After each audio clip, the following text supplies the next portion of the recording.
Salam kerahiman. Hari ini kita ketemu lagi 3 Juli. Akan baca dari diary nomor 57. Itu bicara tentang kasih kepada Allah.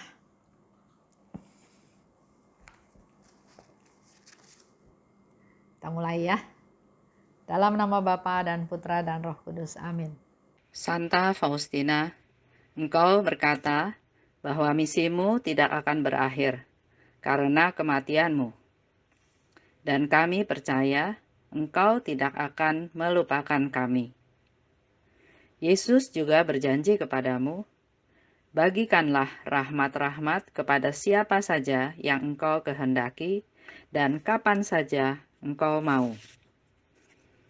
Berdasarkan hal tersebut di atas, kami meminta doa syafaatmu Santa Faustina, terutama untuk rahmat yang akan kami butuhkan, yaitu rahmat kesetiaan pada inspirasi Roh Kudus dan menjadi orang yang suci. Tolonglah kami agar percaya pada Yesus seperti yang Engkau lakukan dan memuliakan Tuhan di setiap saat dalam hidup kami. Amin. Dalam nama Bapa dan Putra dan Roh Kudus. Amin. Diary nomor 57. Diary 57. Oh Yesusku, Engkaulah kehidupanku. Engkau tahu dengan baik bahwa yang aku dambakan tidak lain adalah kemuliaan namamu dan supaya jiwa-jiwa datang untuk mengenal kebaikanmu. Oh Yesus, mengapa jiwa-jiwa menghindari Engkau? Aku tidak mengerti. Oh, andaikan aku dapat memotong-motong hatiku menjadi potongan-potongan kecil dan mempersembahkan kepadamu ya Yesus, setiap potongan sebagai satu hati penuh dan utuh, supaya biarpun sebagian saja menjadi penyilihan atas hati orang yang tidak mencintai Engkau. Yesus, aku mencintai Engkau dengan setiap tetes darahku, dan aku ingin dengan senang hati mencurahkan darahku demi Engkau untuk memberikan kepadamu suatu bukti dari kesungguhan cintaku. Oh Allah, semakin baik aku memahami Engkau, semakin kurang rasanya aku mengenal Engkau. Tetapi ketidaktahuan ini memungkinkan aku menyadari betapa agunglah Engkau. Dan kemustahilan untuk mengenal Engkau inilah yang kembali menyalakan hatiku bagimu, oh Tuhanku.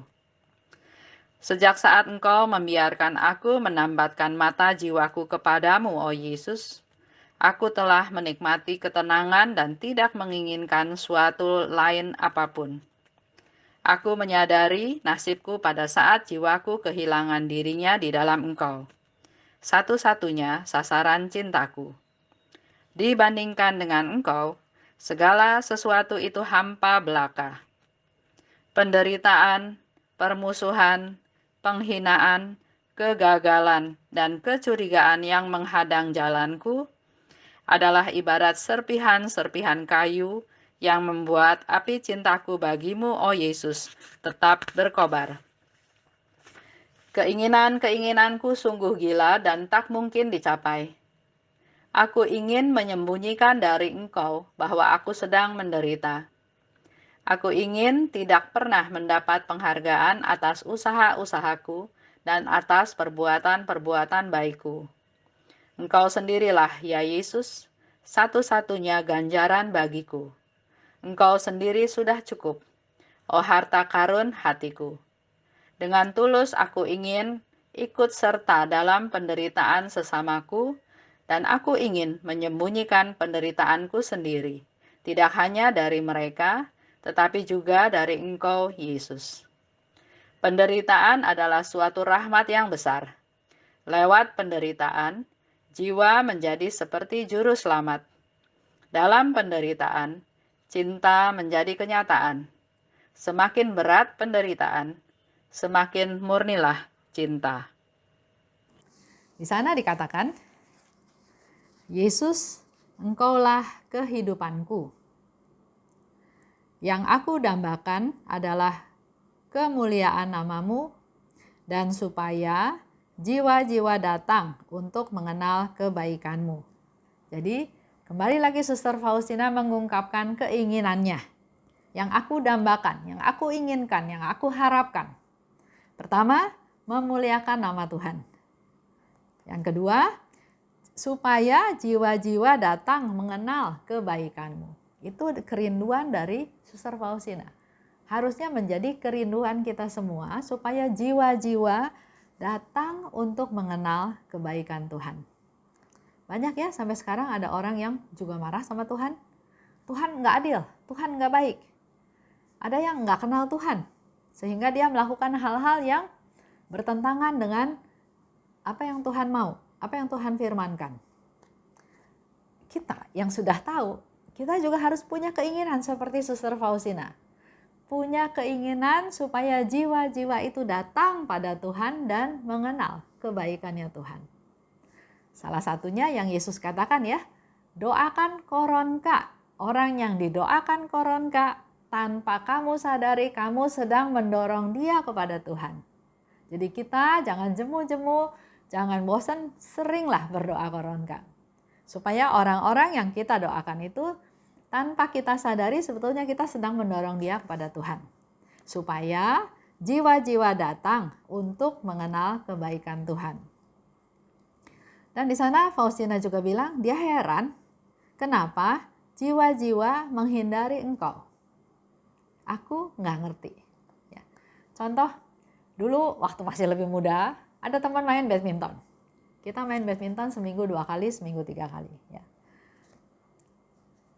Pernah kita juga ajak dia, ayo kita ke gereja, karena istrinya Katolik. Dia bilang, enggak, nanti aja kalau udah tua. Kenapa? Kalau sekarang tahu tentang Tuhan, saya nggak bebas. Saya nggak boleh ini, saya nggak boleh itu. Tuhan bilang nggak boleh ini, nggak boleh itu. Nggak bebas, nanti aja kalau sudah tua. Sekarang saya masih mau bebas. Ya, jadi saya nggak usah cari Tuhan dulu. Padahal saya sendiri ya, saya tahu tentang firman Tuhan, saya tahu bagaimana kebaikan Tuhan, saya tahu janji-janjinya Tuhan. Saya berpikir malah, kenapa baru tahu sekarang? Kalau tahu 10 tahun yang lalu atau tahu 20 tahun yang lalu, pasti kekhawatiran, kesendirian, pasti itu sudah ada solusinya. Sehingga saya suka bilang bahwa sebetulnya kita ini makin kenal Tuhan, makin cepat kenal Tuhan, makin baik. Karena kita punya pegangan. Kita tahu kita punya Tuhan yang bela kita, yang lindungi kita, yang pelihara kita, yang memberikan solusi, yang mengasihi kita. Jadi ada orang yang menghindari Tuhan, sama seperti yang sekarang Suster Faustina katakan, dia heran, dia nggak ngerti kok ada jiwa-jiwa yang menghindari Tuhan. Mungkin informasi yang dia terima itu salah. Tuhan itu ngatur ini, nggak boleh ini, nggak boleh itu. Ya, hanya sampai situ. Nggak tahu lebih lanjutnya, padahal sebetulnya Tuhan itu Maha Rahim, Tuhan itu Maha Baik. Nah, ini sebetulnya tugas-tugas kita untuk membawa dia kenal Tuhan dan merasakan kebaikannya dengan berdoa. Dan di situ Suster Faustina bilang lagi, andai hatiku dipotong-potong seperti sampai potongan yang kecil-kecil aja ya. Jadi dia punya hati, dia bayangin kalau hati dia dipotong-potong sekecil-kecilnya dan dipersembahkan kepada Tuhan, menganggap satu potongan kecil itu adalah satu kali atau satu hati penuh dan utuh. Jadi hati kan satu, tapi dia ngebayangin hati itu dipotong kecil-kecil sekali ya, sampai potongan yang paling kecil-kecil, sekecil-kecilnya itu dipersembahkan kepada Tuhan menjadi hati yang utuh dan hati yang penuh untuk penyilihan atas hati orang yang tidak mencintai Tuhan. Jadi dia sangat peduli pada orang-orang yang nggak mencintai Tuhan, orang yang masa bodoh, orang yang seperti tadi teman saya main badminton, nanti cari Tuhannya kalau udah tua. Sekarang masih mau bebas, sekarang nggak mau diatur. Kalau ikut Tuhan tuh diatur, ini nggak boleh, itu nggak boleh, ini nggak boleh, itu nggak boleh. Kan informasi yang salah. Nah, kita harus punya hati untuk dipersembahkan kepada Tuhan, untuk jadi silih atas hati orang yang tidak mencintai Tuhan.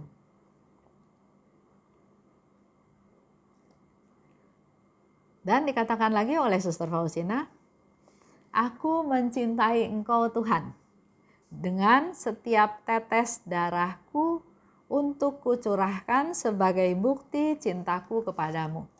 Jadi sehabis-habisnya, setiap tetes darah itu sebagai satu ungkapan cintanya Faustina kepada Tuhan.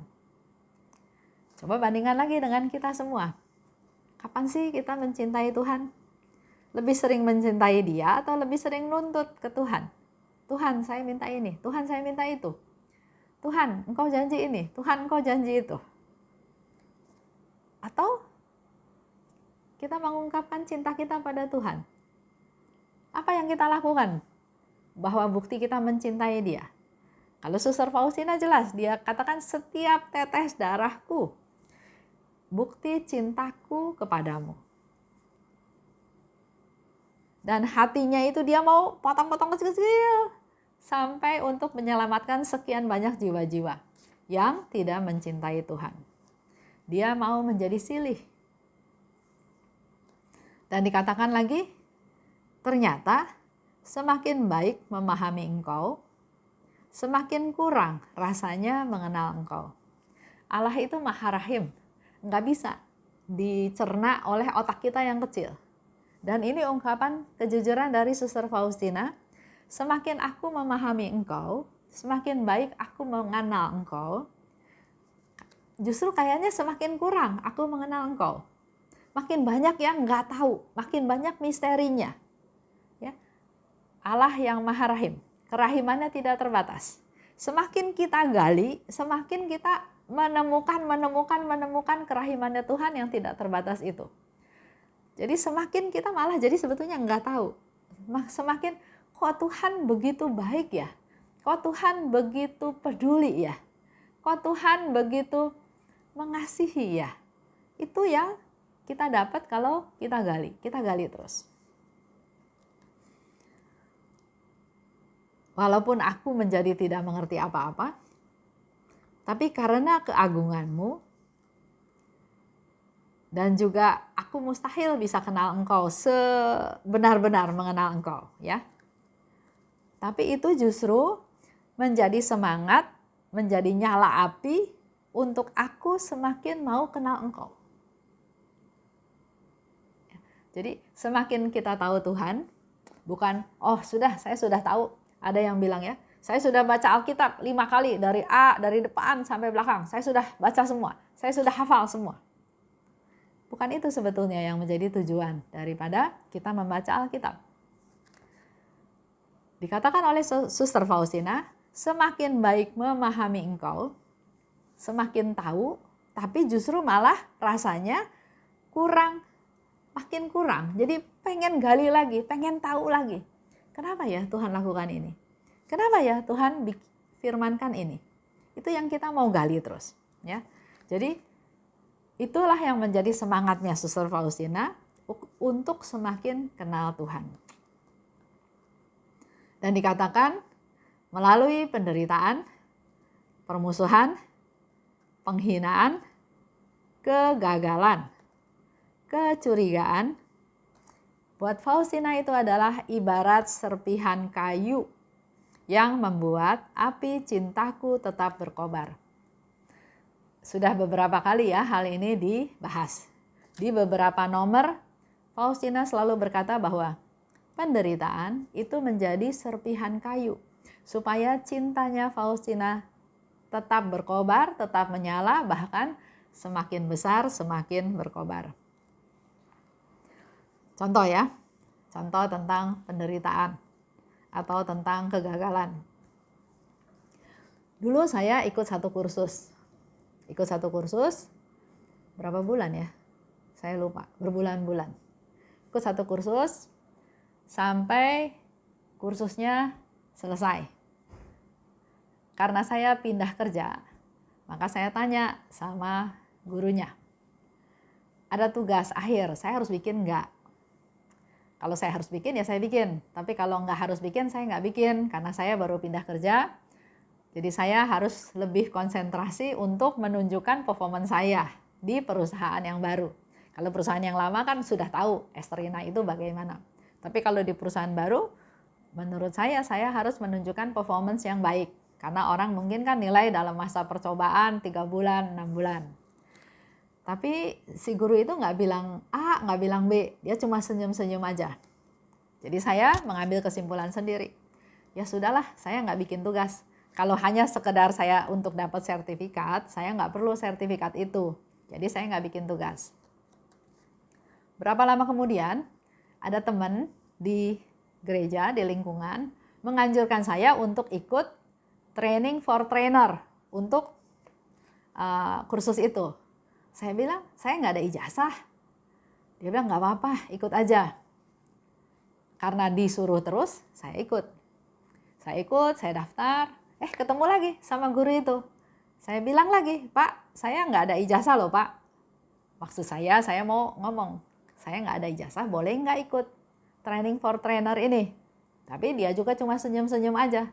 Ya sudah, saya anggap saya boleh ikut. Sekolah lah. Saya lupa berapa bulan juga ya. Nah, sekolah. Ada ujian. Jadi saya boleh pilih mata pelajarannya apa dan itu saya presentasikan. Saya lakukan itu dan ternyata selesai presentasi, guru itu, bukan guru yang saya ajak ngobrol ya, tapi guru pelajaran saya yang saya pilih, dia kasih 2 jempol. Wah, saya senang. Lulus gitu ya, lulus. Waktu pengumuman, ternyata saya nggak lulus. Ya saya penasaran ya, kok saya nggak lulus? Jadi saya tanya, kenapa saya nggak lulus? Ya, setelah dipelajari, dievaluasi, kamu nggak lulus. Ini dulu sebelum kenal kerahiman ilahi. Loh, saya bilang, saya sebagai murid, saya ikut kursus, saya bayar. Saya sebagai murid, kalau saya nggak lulus, saya berhak tanya dong, nggak lulusnya di mana? Dia bilang, guru penguji nggak memberi kamu kelulusan. Saya bilang, nggak mungkin, dia kasih saya 2 jempol. 2 jempol masa artinya nggak lulus? Terus dia bilang lagi, sering bolos. Saya bilang lagi, saya nggak pernah bolos. Saya nggak pernah bolos. Tapi kalau bicara saya telat, ya saya suka datang telat. Tapi saya nggak pernah bolos. Ya sedemikian rupa sampai pokoknya akhirnya tetap saya nggak lulus. Jadi waktu itu saya bilang gini, ya sudah. Saya terima, saya nggak lulus, tapi saya minta nilai rapot saya. Saya bilang, saya kan sekolah, kursus, saya bayar, saya minta nilai rapot. Mereka nggak mau kasih. Dia bilang, nggak, ini rahasia. Loh, nggak bisa. Oh, jadi di situ ketot ya. Saya merasa benar, saya bayar, saya berhak dong. Mau dapat angka 3, mau dapat angka 4, saya berhak dapat angka itu. Tapi tetap angkanya nggak dikasih. Ya sudah. Tapi itulah betul-betul yang dikatakan oleh Faustina di sini. Penderitaan, kegagalan, itu seperti serpihan kayu. Bukan saya jadi tenggelam, jadi putus asa, jadi kesel, jadi marah, enggak. Tapi saya mau buktikan bahwa saya lulus. Saya mau buktikan bahwa saya pantas lulus. Ya, karena apa? Karena dosen pembimbingnya itu bilang saya bagus, 2 jempolnya. Di situ saya belajar dan setelah baca ini ternyata memang hal itu Tuhan izinkan terjadi. Jadi saya diproses melalui ketidaklulusan saya, walaupun secara jelas-jelas saya lulus, tapi mereka berkuasa dan membuat saya tidak lulus. Dan memang tidak lulus katanya. Tapi di situ kegagalan ini bukan melemahkan saya, tapi memberikan motivasi kepada saya untuk ayo Esther maju untuk kamu layak sebetulnya untuk kelulusan tersebut. Itu yang membuat saya menjadi lebih berkobar. Kegagalan membuat saya berkobar, bukan menjadi melempem. Ya, lanjut ya. Faustina katakan lagi, aku ingin, ya selalu bicaranya nih, aku ingin. Dia punya keinginan. Aku ingin menyembunyikan bahwa aku sedang menderita. Jadi kalau kita biasanya kan suka ngomong ke orang, aduh saya lagi susah nih, saya lagi menderita nih, saya lagi sakit nih. Padahal mungkin sakitnya nggak sakit-sakit amat, tapi kayaknya semua orang harus tahu saya lagi sakit, semua orang harus tahu saya lagi menderita, ya. Tapi kalau Faustina bilang, aku ingin menyembunyikan bahwa aku sedang menderita. Bahkan dia bilang dia punya keinginan, kalau bisa Tuhan juga nggak tahu. Walaupun dia tahu itu tidak mungkin, tapi maksud dia nggak mau kesusahan dia, penderitaan dia itu sampai Tuhan tahu. Jadi dia begitu mau keep ya suatu rahasia yang orang lain nggak perlu tahu. Dan juga dia bilang, aku nggak dapat penghargaan. Aku ingin tidak dapat penghargaan atas usaha atau perbuatan baikku. Refleksi ke kita. Kita memang nggak pengen dipuji kan kadang-kadang. Tapi pengen juga kan kalau kebaikan kita itu diketahui orang bahwa oh si ini sudah berbuat baik. Dia berbuat baik. Contoh nih ya, lagi zaman COVID. Di dalam komunitas kan mulai nih. Bagaimana caranya supaya dapur tetap ngebul? Banyak cara, talenta, kepandaian, semuanya dikeluarin supaya bisa menghasilkan. Ada satu teman melakukan satu usaha. Saya juga belum tahu usahanya enak atau nggak enak. Tapi saya bilang, ya saya beli. Terus teman saya juga bilang, iya Bu, saya juga beli. Padahal saya juga nggak perlu itu. Terus kita ngobrol, ya kita beli tujuannya untuk mensupport dia supaya dia merasa oh jualannya ada yang beli, supaya dia merasa tersupport, supaya dia semakin hari semakin rajin untuk melakukan hal tersebut. Dan ya kita nggak usah bilang kan, itu melakukan perbuatan baik tapi nggak usah dapat penghargaan, nggak usah dapat prestasi atau terima kasih. Tetap kita sikapnya adalah kita beli, kita butuh, ya, dengan tujuan mensupport dia. Nah ini yang Suster Faustina katakan, perbuatan baik itu kalau perlu nggak dapat penghargaan, orang nggak usah tahu lah, ya, oke. Jadi nggak usah orang itu tahu apa yang kita lakukan, ya. Contoh di dalam doa malam, kalau kita berdoa ya, kita doa pagi, terus sepanjang hari kita lakukan A, B, C, D, rencana berhasil, gagal, masuk ke doa malam. Di dalam doa malam, apa yang kita lakukan? Terima kasih, minta ampun, terus mungkin komplain karena ada rencana yang tidak tercapai, atau tetap minta Tuhan supaya besok rencana tersebut berhasil. Saya pernah dengar satu doa dari seseorang ya. Dia selalu bilang begini, Tuhan terima kasih atas hari ini, ya, karena ternyata apa yang aku alami, apa yang terjadi sudah lebih dari yang aku harapkan. Terima kasih sama Tuhan, karena apa yang aku alami, apa yang aku dapatkan itu sudah lebih dari yang aku harapkan. Dan saya pikir doa ini bagus, sangat rendah hati. Dia mengungkapkan bahwa rasa terima kasihnya itu bahwa ternyata apa yang terjadi sudah lebih dari apa yang dia harapkan. Artinya kita juga jangan berharap banyak. Belajar menerima apa yang terjadi itu adalah lebih dari apa yang diharapkan. 3, Suster Faustina bilang lagi, aku ingin ikut dengan penderitaan sesamaku. Dia ingin ikut menderita dengan sesama, ya. Ada teman yang sakit. Contoh ya, di komunitas saya juga. Ada teman yang sakit, kena COVID positif, ya. Sekarang katanya sudah sembuh, sudah negatif hasil tesnya. Tapi dalam kehidupan sehari-harinya kesehatannya belum oke. Dia bilang kadang-kadang masih sesak napas. Apa yang kita lakukan? Kita mau lakukan lebih, ya. Kita mau ikut prihatin dan ingin supaya dia menjadi sehat kembali. 4, Suster Faustina bilang, aku ingin menyembunyikan penderitaanku sendiri. biar hanya saya yang tahu lah, orang lain nggak usah tahu. Ya.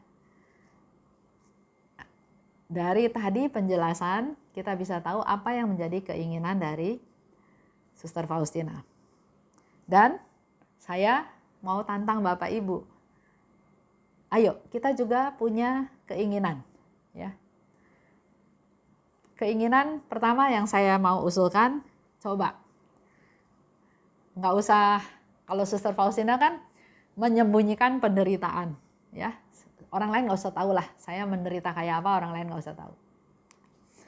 Tapi yang saya mau ajak Bapak Ibu mulai hari ini, ayo kita mulai start dengan tidak mengeluh, tidak ngomel. Ya. Step by step menurut saya, kalau kita punya niat baik, seperti yang di awal sekali Suster Faustina bilang, asal punya satu butir aja keinginan niat untuk berbuat baik, pasti kesananya kita bisa melakukannya. Jadi hari ini kita punya komitmen sama-sama ya, untuk tidak ngomel dan tidak komplain. Baik, kita akhiri pertemuan pada tanggal 3 Juli ini. Dalam nama Bapa dan Putra dan Roh Kudus. Amin. Terima kasih Bapa atas kasih karunia-Mu, atas berkat-Mu. Kami boleh belajar banyak lagi dari Suster Faustina tentang kerendahan hati. Dan dari semuanya itu Tuhan, kembali kami diingatkan kami harus punya keinginan.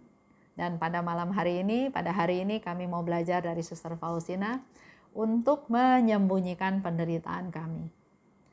Salah satunya dengan cara kami mau belajar untuk tidak ngomel, tidak mengeluh. Mampukan kami Tuhan untuk kami mulai step pertama ini, seperti yang Suster Faustina katakan, punya satu butir keinginan untuk berbuat baik. Dan kami mau untuk belajar tidak ngomel, tidak komplain. Berkati kami Tuhan, agar kami dapat melakukannya dalam hidup kami sehari-hari.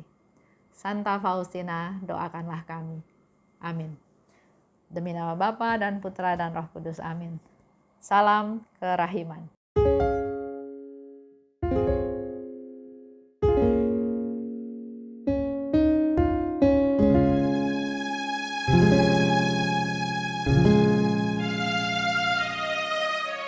Di